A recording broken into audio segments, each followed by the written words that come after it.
Fala fera, tudo bem? Aí na véspera da prova aí da UPE, hoje sábado, vamos falar aqui com o professor Paulo Neto de Literatura, representando a equipe de literatura do Colégio GE, em parceria com o Gimbal, né? Tenho certeza que as dicas finais para você fazer uma excelente prova, não é isso, professor? Isso mesmo, Léo.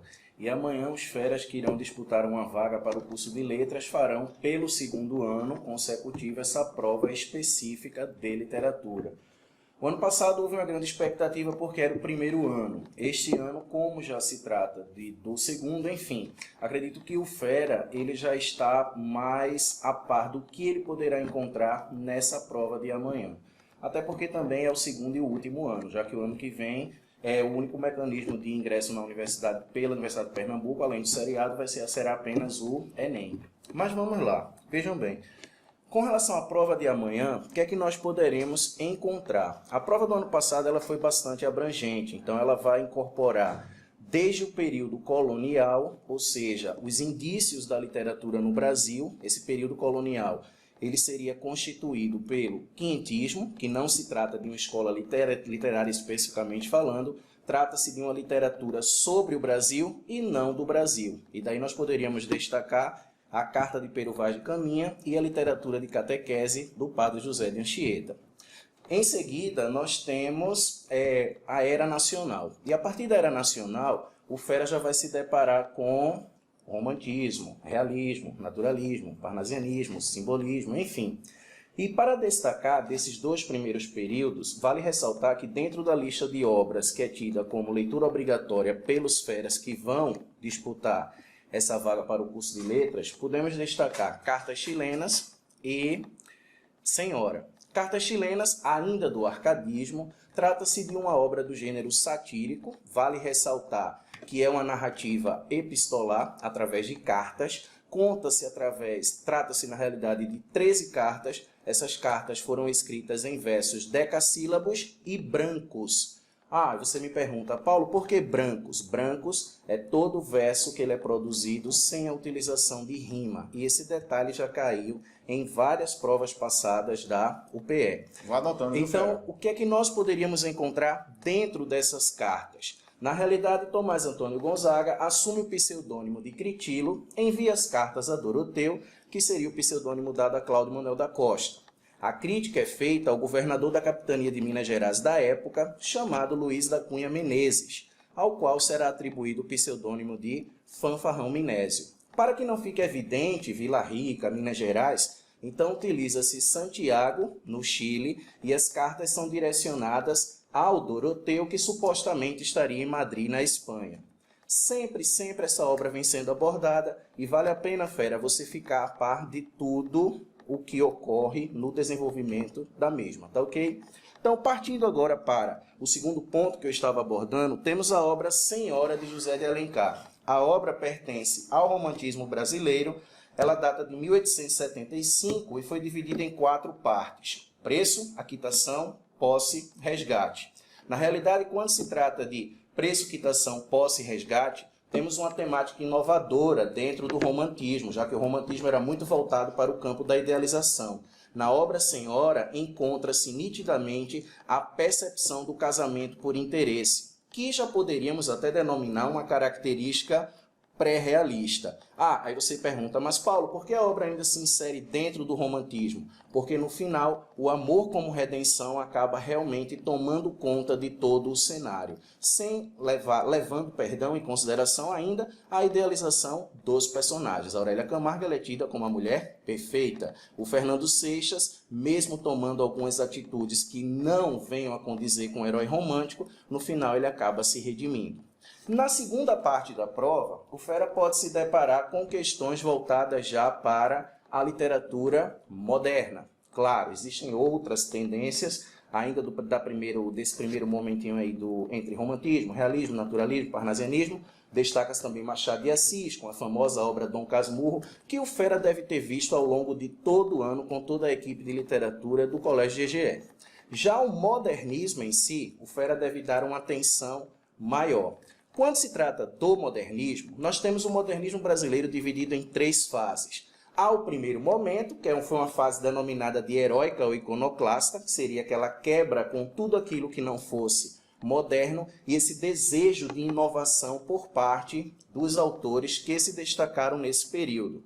Já no segundo momento, temos a famosa fase de 30, didaticamente falando. Quando eu falo didaticamente, não quer dizer que especificamente começaram ou terminaram em determinado ano, mas que ela vai de 30 a 45. Essa fase de consolidação fez com que boa parte dos artistas se sentissem à vontade, tanto para escrever um poema pílula, um poema piada, como nós encontrávamos na primeira fase, mas muitos deles já voltaram a escrever também sonetos, que nos remetem à estrutura da estética parnasiana, que a primeira fase tanto combateu. Na poesia, vamos destacar Carlos Drummond, Cecília Meirelles, Vinícius de Moraes e a famosa prosa de 30, vale a pena ressaltar, uma das obras de Graciliano Ramos, que é o Vidas Secas, que também se encontra dentro da lista de obras exigidas como leitura obrigatória. E aí vem a terceira fase, para a gente dar aquela encerrada nas dicas para a prova de amanhã.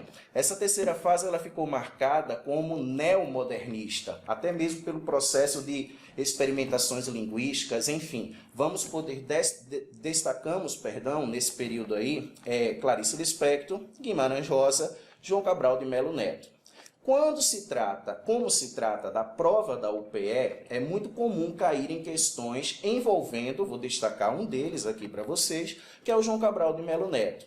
Ele está inserido didaticamente nessa fase, mas ele é muito tradicionalista ainda. Ele prezava muito pelo aspecto formal, enfim. Mas a obra em si, ela trabalha uma temática nitidamente social.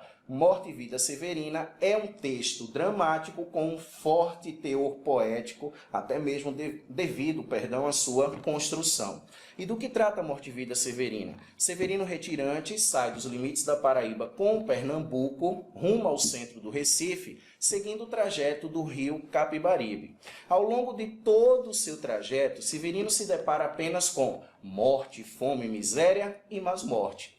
Quando ele chega ao Recife, acreditando que haveria de encontrar uma vida melhor, ele acaba percebendo que aqui no Recife também existem vários severinos que levam também vidas severinas. Vale ressaltar que quando ele chega ali nas proximidades das Palafitas, que hoje seria a Brasília Teimosa, enfim, ele conhece o mestre José Carpina e ele pensa em se matar. Eis que chega o momento mais glorioso da obra, que seria o nascimento do filho do mestre José Carpina. Forma-se uma espécie de Natal, enfim, como se fosse remetesse ao Natal. Então, o nascimento do menino Jesus, e o menino nasce, ao invés de uma manjedoura, ele é colocado em folhas de jornais. Não virão os 3 reis magos, mas 2 ciganas que irão prever o futuro do menino. Ora com a graxa do mangue, catando caranguejo, ou simbolicamente com a graxa das grandes fábricas como operário. E a partir desse momento, e seria o único momento de esperança ao longo da obra,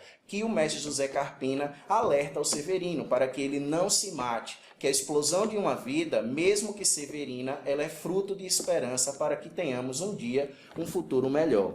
Ou seja, se nós levarmos em conta desde o quinhentismo até a literatura pós-moderna, o que é que o Fera ele pode encontrar na prova de amanhã? Relações entre esses períodos. Vale ressaltar que a UPE vem inovando bastante, mas o corpo da prova ainda é bastante tradicionalista, então o Fera deve estar atento a detalhes sobre os autores, o período em que eles estavam inseridos, enfim, características específicas não só do período literário, como as peculiaridades de cada um desses autores. Vale lembrar, né, Paulo, que como vai ser o último ano da UPE, isso deve ser uma prova histórica, até os próprios Feras que vão participar, acredito. Né?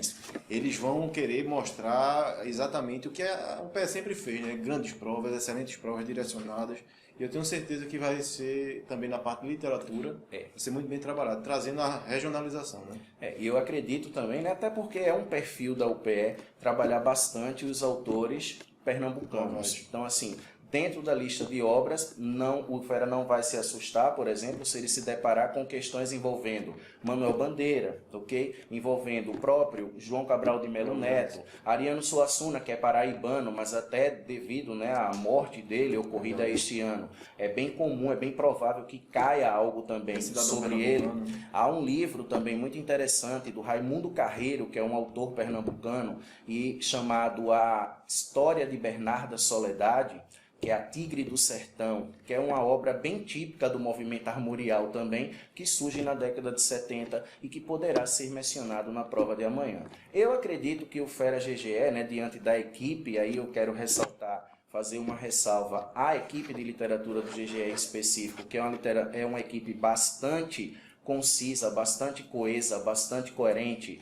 Miriam Gonçalves, Venusa, Marcos de Andrade e Paulo Neto, enfim, formamos uma equipe que realmente trabalhamos em cima dos pontos principais e para cada vestibular nós damos ao nosso Fera todo o direcionamento que ele precisa para chegar lá, que é a aprovação. E vale lembrar, né, Paulo, da documentação, separar tudo direitinho, né?